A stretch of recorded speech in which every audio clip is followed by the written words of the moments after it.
For example driving പഠിച്ചിട്ടുള്ള നിങ്ങൾ അത് മറന്നുപോയെന്നിരിക്കാം, പക്ഷേ ഡ്രൈവ് ചെയ്യും. മുമ്പ് സ്വിമ്മിംഗ് വശമുള്ള ആളാണെങ്കിൽ ഇപ്പോഴും നീന്തും. അതുപോലെ മുമ്പ് നന്നായി പാടിയിരുന്ന സമൃദ്ധ ഇപ്പോഴും പാട്ട് പാടേണ്ടതല്ലേ? എനിക്ക് പക്ഷെ പാടാൻ പറ്റുന്നില്ല ഡോക്ടർ.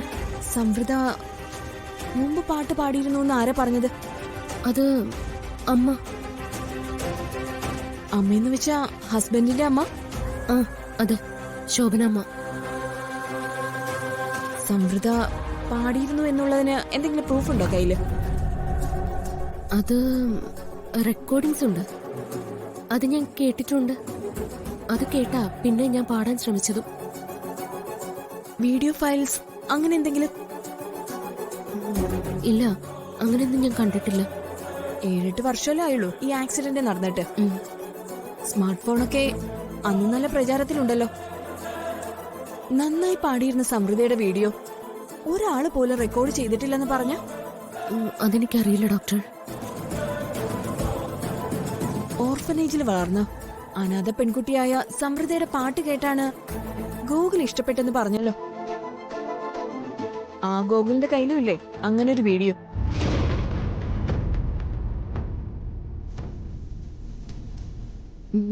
അത് ഞാൻ ചോദിച്ചിട്ടില്ല.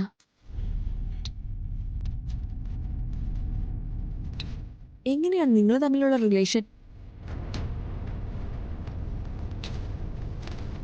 ഡോക്ടർ ഉദ്ദേശിച്ചത് ദാമ്പത്യ ബന്ധമാണെങ്കിൽ എന്റെ ഓർമ്മയില് അങ്ങനെയൊന്നും ഉണ്ടായിട്ടില്ല.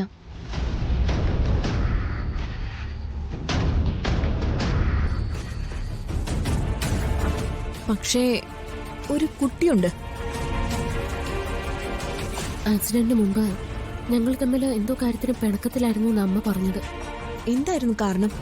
അതമ്മ പറഞ്ഞില്ലേ? അമ്മയ്ക്കും അതറിയില്ല. ഗൂഗിളിനോടും സമൃദ്ധ ചോദിച്ചിട്ടില്ല? അദ്ദേഹം എന്നോടൊരു ഡിസ്റ്റൻസ് കീപ്പ് ചെയ്യുന്നുണ്ട്, ഒരു അന്യ സ്ത്രീയോടുള്ള ബഹുമാനം. പക്ഷേ അദ്ദേഹം നല്ലൊരു അച്ഛനാണ്.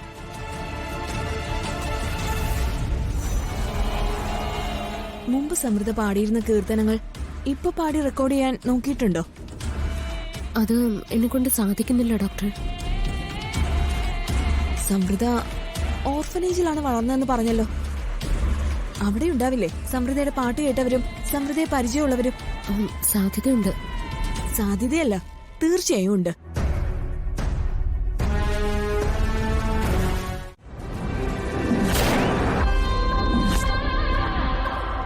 സർ, കൊല്ലപ്പെട്ട് ഇത്രയും വർഷം കഴിഞ്ഞിട്ടും ബുള്ളറ്റ് എല്ലിനുള്ളിൽ നിന്ന് പോകാതിരുന്നത് അത്ഭുതം തന്നെയാണ്.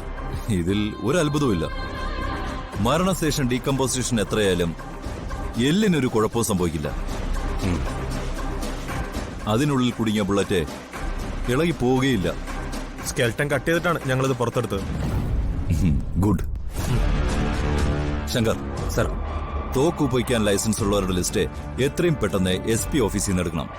അതെടുത്തിട്ടുണ്ട് സർ. Good work.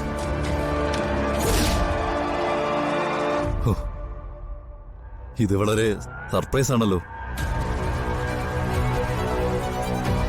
ഈ ലിസ്റ്റിൽ അവന്തികയുടെ പേരുണ്ടല്ലോ. അതെ സർ, അവരുടെ കയ്യിലും ലൈസൻസ് ഉള്ള തോക്കുണ്ട് സർ. ഇത് ജില്ലയിലെ ലൈസൻസ് ഉള്ള തോക്കുടമകളുടെ ലിസ്റ്റ് മാത്രമല്ലേ? ലൈസൻസ് ഇല്ലാത്ത തോക്കുകൾ വേറെ ഉണ്ടാവുമല്ലോ. പക്ഷേ നമുക്ക് വേണ്ടത് കിട്ടി. ശങ്കർ, എത്രയും പെട്ടെന്ന് അവന്തികയുടെ പിസ്റ്റൾ സ്റ്റേഷനിൽ സറണ്ടർ ചെയ്യാൻ പറയണം. Okay sir.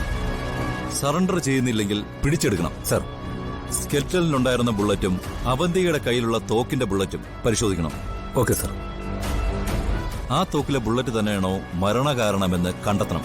ശരി സർ. അത് വളരെ ഈസിയാണ്. ബുള്ളറ്റിന്റെ വലിപ്പവും മെറ്റൽ മിക്സും ലെങ്ത്തും അനുസരിച്ച് ഫോറൻസിക് പരിശോധനയുടെ വളരെ ഈസിയായി നമുക്കത് കണ്ടെത്താൻ കഴിയും. ശങ്കർ, ഒരു കാര്യം കൂടി. അവന്തികയുടെ കഴിഞ്ഞ 1 മാസത്തെ ഫോൺ കോൾ ലിസ്റ്റുകൾ പരിശോധിക്കണം. സർ. അനിരുദ്ധന്റെ ബോഡിയുടെ അവശിഷ്ടങ്ങൾ കണ്ടെത്തിയ ദിവസം അവന്തികയുടെ ഫോണിലേക്ക് വന്നതും പോയതുമായിട്ടുള്ള എല്ലാ നമ്പറുകളും ട്രേസ് ചെയ്യണം. Okay sir. സംശയാസ്പദമായ എല്ലാ നമ്പറുകളും ഡീറ്റെയിൽഡ് ആയിട്ട് പരിശോധിക്കണം. ശരി സർ. എന്നാ പിന്നെ പണിയുടങ്ങിക്കോ. ഇനിയൊട്ടും സമയം കളയാനില്ല. ശരി, നമുക്ക് വീണ്ടും കാണാം. Thank you for your support. Okay. ശരി.